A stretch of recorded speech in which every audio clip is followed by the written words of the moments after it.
नमस्ते, सुप्रभात। श्रीमान अशोक जी पालीवाल सर द्वारा संचालित सरस्वती उच्च माध्यमिक विद्यालय फलोदी की कक्षा 12 विषय गणित की ऑनलाइन क्लासेज में आपका स्वागत है।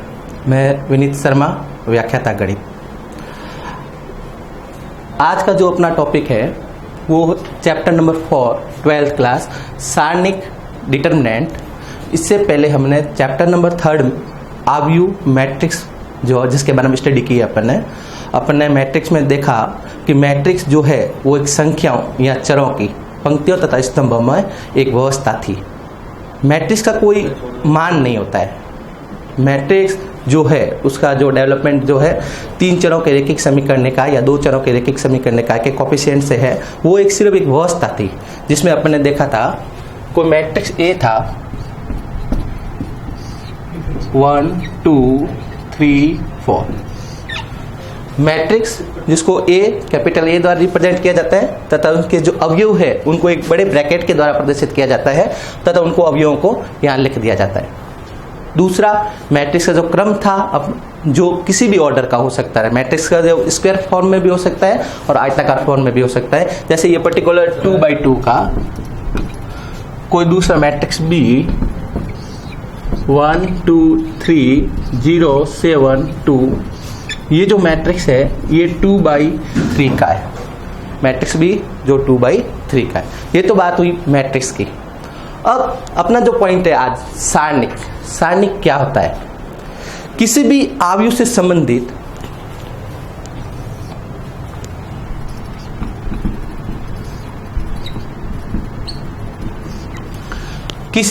से संबंधित एक संख्यात्मक व्यवस्था जिसका मान ज्ञात किया जा सकता है उसको सारणिक कहते हैं।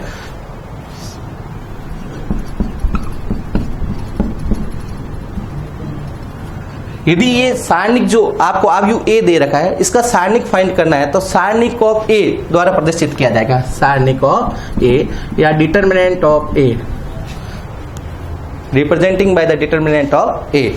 ये जो है ये सारणिक का चिन्ह है, सारणिक को प्रदर्शित। यहाँ पर ये जो चिन्ह मॉड नहीं है, ये एक सारणिक को रिप्रेजेंट करना है, सारणिक ऑफ ए।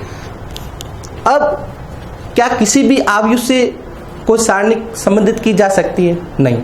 आव्यूह का हमेशा वर्ग रूप में होना चाहिए। यदि आव्यूह का क्रम 1/1 2/2 3/2 3/3 इस तरह से यदि कोई आव्यूह है तो उससे एक सारणिक संबंधित की जा सकती है। यदि आव्यूह आयताकार फॉर्म 2/3 1/3 इस तरह से है तो उसका सारणिक प्राप्त नहीं किया जा सकता है।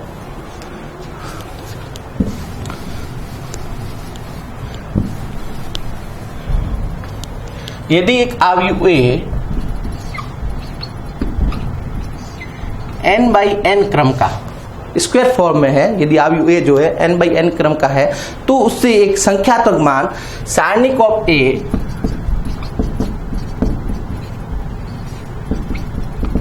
Determinant of A of ij n/n।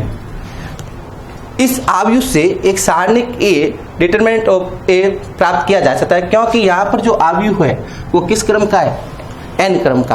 वर्गाकार जितनी पंक्तियां हैं उतने स्तंभ, जितने रो है उतने कॉलम है, तो उससे एक सारणिक प्राप्त की जा सकती है। और सारणिक ऑफ ए को इस तरह से रिप्रेजेंट किया जाता है। सारणिक के अवयव इसमें लिख दिए जाएंगे, ये इस तरह के कॉलम्स द्वारा इसको रिप्रेजेंट किया जाएगा। उसका जो क्रम होगा वो n/n होगा। तो सबसे पहली बात, आव्यूह एक व्यवस्था होती है संख्याओं की स्तंभ और पंक्तियों में, जबकि सारणिक उससे संबंधित जो सारणिक होता है वो हमेशा एक स्क्वायर फॉर्म में होती है। उसका क्रम 1/1 2/2 3/3 का होता है तथा सारणिक का अपन मान प्राप्त कर सकते हैं। जबकि पिछले चैप्टर में अपन ने देखा था आव्यूह का कोई मान नहीं होता है, आव्यूह सिर्फ एक व्यवस्था होती है। सारणिक इस तरह से सारणिक क्रम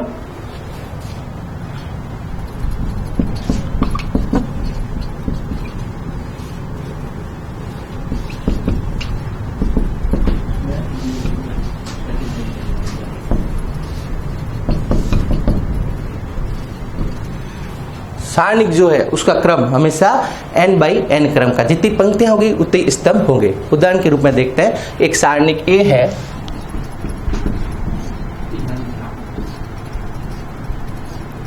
सारणिक ऑफ ए वो किस में कितना अवयव है, ओनली एक ही अवयव है जो क्या है 5 है।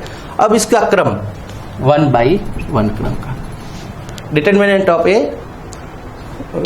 only one element 5 and order of the determinant is 1/1.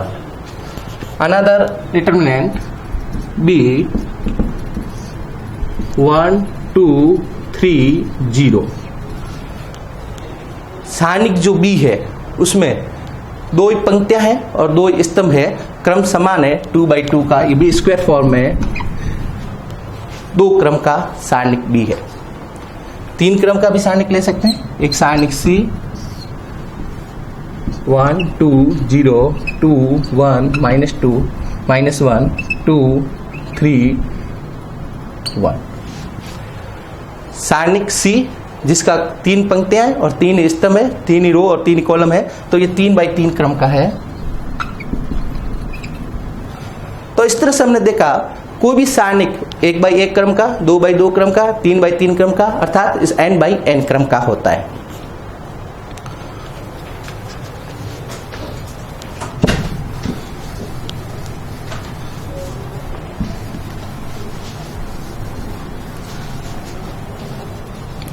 तो सबसे पहले अपना पॉइंट सारणिक क्या था ये अपने समझ लिया। सारणिक एक आव्यूह से संबंधित एक आव्यूह यदि वर्गाकार फॉर्म में है तो उसका अपन मान ज्ञात प्राप्त कर सकते हैं और उसी को डिटरमिनेंट ऑफ ए द्वारा रिप्रेजेंट किया जाता है। दूसरा, सारणिक का मान। यदि कोई सारणिक का मान ज्ञात कर रहे हैं, यदि कोई सारणिक है जो एक क्रम का है जिसका ऑर्डर 1 है, जैसे एग्जाम्पल देखते हैं,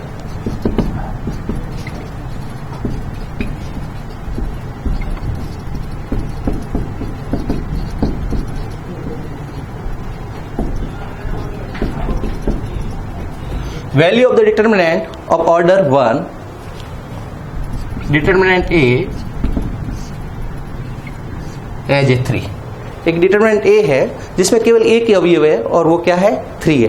तो इस सारणिक का मान, सामान्यतः सारणिक के मान को डेल्टा के द्वारा रिप्रेजेंट किया जाता है। ये सारणिक के मान को रिप्रेजेंट कर रहा है delta, value of the determinant A। यहाँ पर केवल एक एलिमेंट है तो जो एलिमेंट है वही उसकी वैल्यू होगा। यहाँ पर 3 लिखा हुआ है तो इस सारणिक का जो मान है वो क्या होगा 3। एक एलिमेंट है जो भी है वो उसकी वैल्यू होगी।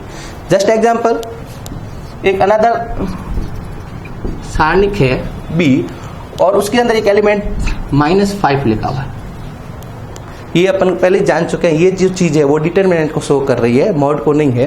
तो value of the determinant B delta, जो उसके अंदर एलिमेंट है चाहे पॉजिटिव है नेगेटिव, यदि नेगेटिव है तो वो वैल्यू वही रहेगी। यहाँ पर डिटरमिनेंट ऑफ B की वैल्यू क्या रहेगी -5।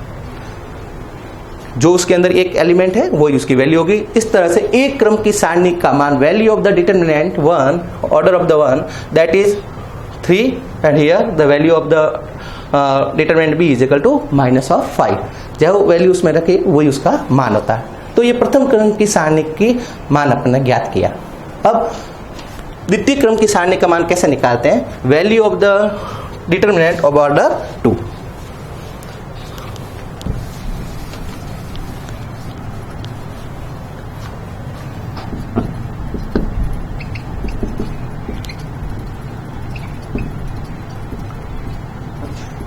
द्वितीय क्रम की सारणिक का मान, order of the 2, determinant A 2 3 7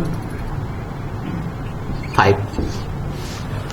एक सारणिक A है जिसमें अवयव 2 3 7 4 है, 2/2 क्रम का है, 2 ही पंक्तियां और 2 स्तंभ, और हम जानते हैं सारणिक हमेशा वर्गाकार फॉर्म का होता है। ये द्वितीय क्रम की सारणिक की वैल्यू इसका फाइंड करना चाहते हैं अपन।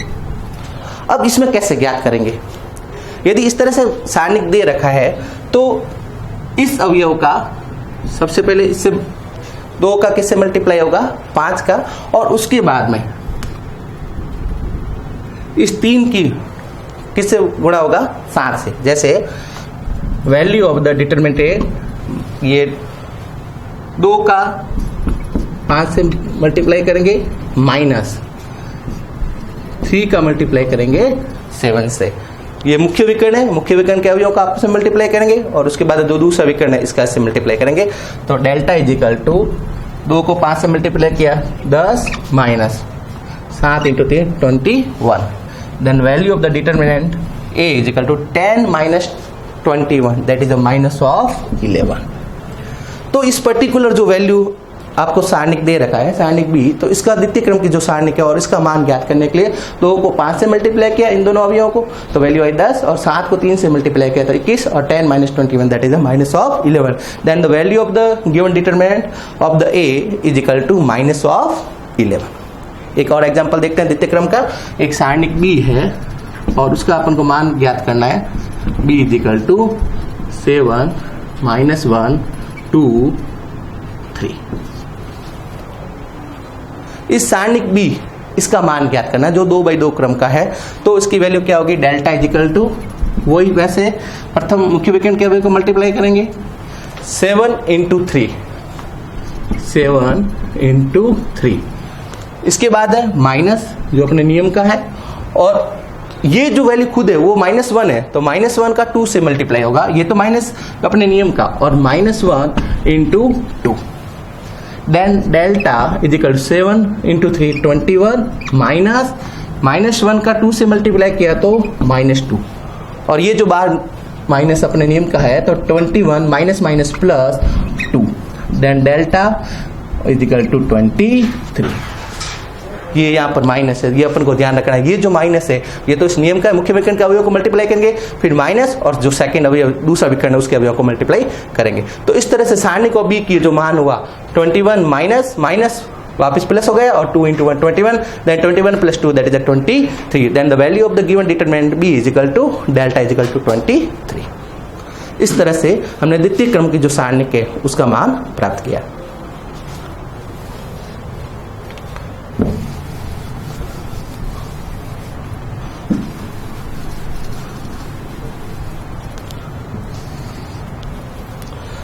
सारणिक देख लिया, सारणिक का मान, प्रथम क्रम की सारणिक का मान निकाल लिया, द्वितीय क्रम की सारणिक का मान।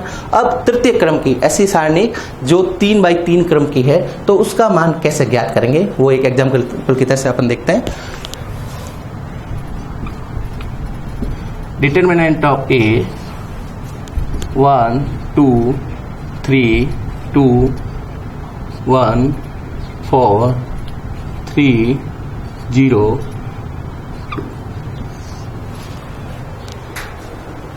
सारणिक ए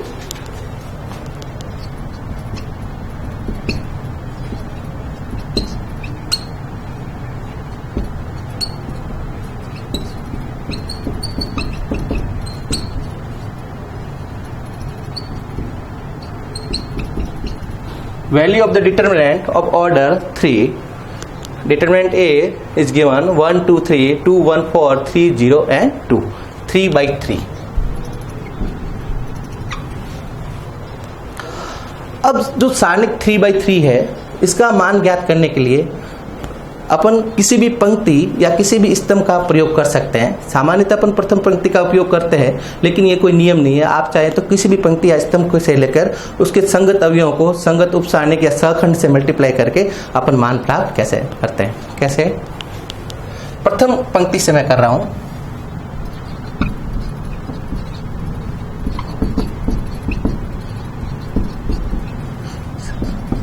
value of the determinant of A 1, ये प्रथम अवयव है, तो इसकी संगत पंक्ति और स्तंभ को छोड़ देंगे। इसके बाद में जो अवयव बचेंगे जिसको उपसारणिक बोलते हैं, इस अवयव ए की उसका इससे मल्टीप्लाई होगा 1, इसको छोड़ा अपन ने, इसको छोड़ा तो 1 4 0 2। A11 अवयव जो है उसकी संगत उपसारणिक उसको अपन लिख लेंगे।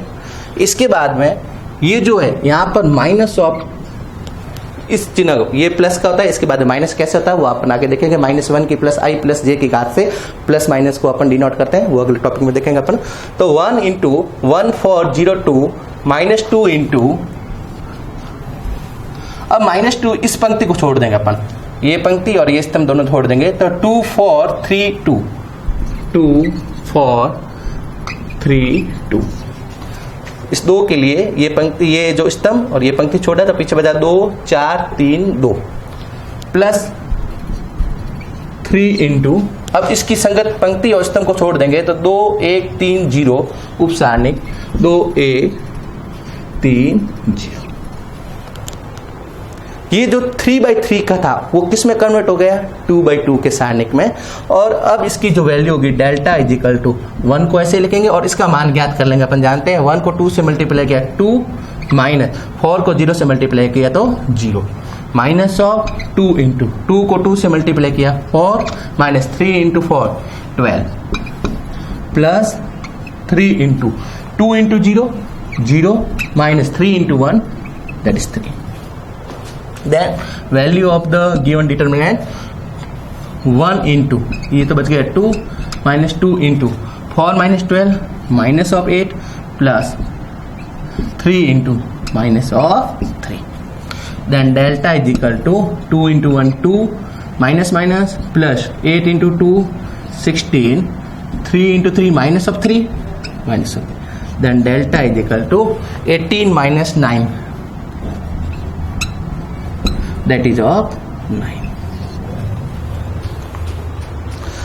इस तरह से तृतीय क्रम की सारणी को अपन प्रथम पंक्ति की सहायता से सरल किया, जिसमें 1 ये लगा दिया, उपसारणिक बनाए, उपसारणिक को मल्टीप्लाई किया -2 इंटू उसकी उपसारणिक प्लस 3 इंटू उसके उपसारणिक। और इस तरह सेकंड क्रम के उपसारणिक अपन जानते हैं विकर्णों का मुख्य विकर्ण का मल्टीप्लाई होता है, उसके बाद में सेकंड विकर्ण का। और इस तरह से इस सारणिक जो तृतीय क्रम की सारणिक का मान क्या प्राप्त हुआ 3। इस तरह से अपन ने देखा चाहे प्रथम क्रम की सारणी के, द्वितीय क्रम की सारणी के या तृतीय क्रम की या इससे भी हाई ऑर्डर की है, उनका हमेशा जो एक वैल्यू प्राप्त की जा सकती है वो पॉजिटिव भी हो सकती है और नेगेटिव भी हो सकती है। इस तरह से सारणी का मान प्राप्त किया जा सकता है। यही आव्यूह और सारणिक में मुख्य डिफरेंट है। आणिक जो आव्यूह होता है वो किसी भी क्रम का हो सकता है, जबकि सारणिक हमेशा वर्गाकार फॉर्म में होता है। दूसरा, आव्यूह का कोई मान नहीं होता है, आव्यूह सिर्फ एक व्यवस्था होती है, जबकि सारणी का एक निश्चित मान प्राप्त किया जा सकता है जिसको सरल करके। आज के लिए सारणिक में ये अपन ने देखा, इसके बाद में सारणिक उपसारणिक क्या होती है, सहखंड क्या होता है और उसका उपयोग भी अगले टाइम देखेंगे। धन्यवाद।